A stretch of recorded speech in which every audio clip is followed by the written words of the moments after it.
क्या आप जानते हैं कि जगन्नाथ धाम पुरी में भगवान के श्री विग्रह का स्वरूप बड़ी बड़ी आंखों वाला क्यों है? अगर आप जानना चाहते हैं तो हमारी वीडियो को अंत तक देखें, और अगर हमारे चैनल को आपने सब्सक्राइब नहीं किया है तो वह सब्सक्राइब करें, बेल आइकन दबाएं, जिससे आने वाली और वीडियो आप तक जल्दी से जल्दी पहुंच सकेंगी। और वीडियो अगर अच्छा लगे तो लाइक शेयर करना ना भूलें। चलिए शुरू करते हैं। इसके मूल में भगवान के प्रगाढ़ प्रेम को प्रकट करने वाली एक अद्भुत गाथा है। एक बार द्वारिका में रुक्मिणी आदि रानियों ने माता रोहिणी से प्रार्थना की कि वे श्री कृष्ण व गोपियों की बचपन वाली प्रेम लीलाएं सुनना चाहती हैं। पहले तो माता रोहिणी ने अपने पुत्र की अंतरंग लीलाओं को सुनाने से मना कर दिया, किंतु रानियों के बार बार आग्रह करने पर मैया मान गई और उन्होंने सुभद्रा जी को महल के बाहर पहरे पर खड़ा कर दिया और महल का दरवाजा भीतर से बंद कर दिया, ताकि कोई अनाधिकारी जन विशुद्ध प्रेम के उन परम गोपनीय प्रसंगों को ना सुन सके। बहुत देर तक भीतर कथा प्रसंग चलते रहे और सुभद्रा जी बाहर पहरे पर सतर्क होकर खड़ी रहीं। इतने में द्वारका के राज दरबार का कार्य निपटाकर श्री कृष्ण और बलराम जी वहां पहुंचे। उन्होंने महल के भीतर जाना चाहा, लेकिन सुभद्रा जी ने माता रोहिणी की आज्ञा बताकर उनको भीतर प्रवेश न करने दिया। वे दोनों भी सुभद्रा जी के पास बाहर बैठ गए और महल के द्वार खुलने की प्रतीक्षा करने लगे। उत्सुकतावश श्री कृष्ण भीतर चल रही वार्ता के प्रसंगों को कान लगाकर सुनने लगे। माता रोहिणी ने जब द्वारका की रानियों को गोपियों के निष्काम प्रेम के भावपूर्ण प्रसंग सुनाए तो उन्हें सुनकर श्री कृष्ण अत्यंत रोमांचित हो उठे। उन्हें स्मरण हो आया कि किस किस प्रकार गोपियां अपनी प्रिया व प्रियतम राधा कृष्ण को थोड़ा सा सुख देने के लिए ही अपने प्रेम से बड़े सुख का त्याग कर देती थी।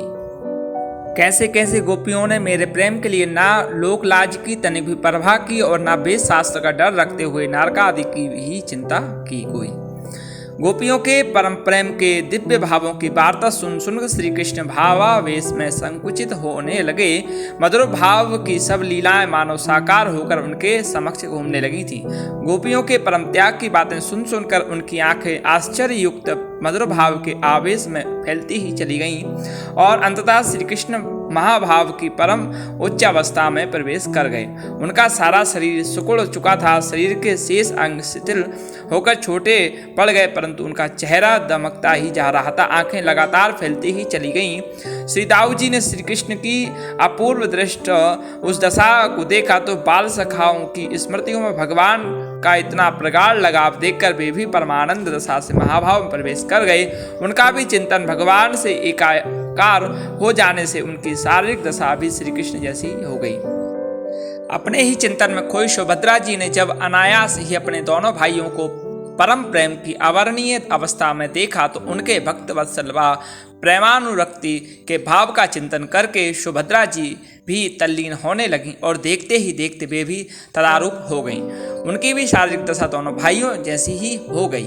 भगवान की अंत प्रेरणा से तभी वहां पर श्री नारद जी आ पहुंचे। महल के भीतर और बाहर की सारी परिस्थिति को भली प्रकार देख समझकर नारद जी श्री कृष्ण के प्रेम में गदगद होकर अश्रुपूरित नेत्रों से भगवान की स्तुति करने लगे। श्री नारद जी ने जब देखा कि गोपियों के विशुद्ध निष्काम प्रेम के चिंतन मात्र से श्री कृष्ण बलराम व सुभद्रा की पूर्व अवर्णनीय महाभाव दशा हो गई है तो वे भी भगवान के प्रेम में पागल से हो उठे।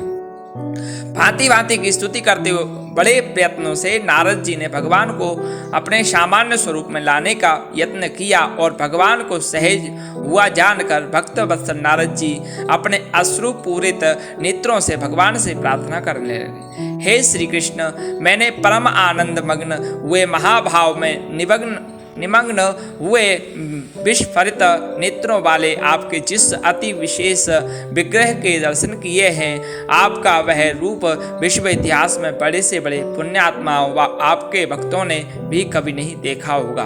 अब आप कोई ऐसी कृपा कीजिए जिससे कि आने वाले इस कलयुग में जो पापात्मा जीव होंगे वे आपके परम प्रेम में रूपांतरित हुई इसी श्री विग्रह के दर्शन कर पाएं और परम प्रेम स्वरूपा गोपियों में आपके प्रति और आप में गोपियों के प्रति कैसा अनन्य भक्ति का विशुद्ध भाव था, इसका सब लोग चिंतन करते हुए निष्काम भक्ति के पथ पर आगे बढ़ते हुए अपना कल्याण करें सकें। तथा आपका दिव्य प्रेम पाने के पात्र बन सकें। भगवान ने नारद जी के जीव कल्याण ही दया भाव की भूरी भूरी प्रशंसा की और उन्हें वरदान देते हुए कहा, नारद जी, कलयुग में मुझे भगवान जगन्नाथ के रूप में जाना जाएगा और मेरे विशेष कृपा पात्र भक्त उत्कल क्षेत्र की पुरी धाम में हम तीनों के इसी महाभाव रूप के विग्रह स्थापित करेंगे।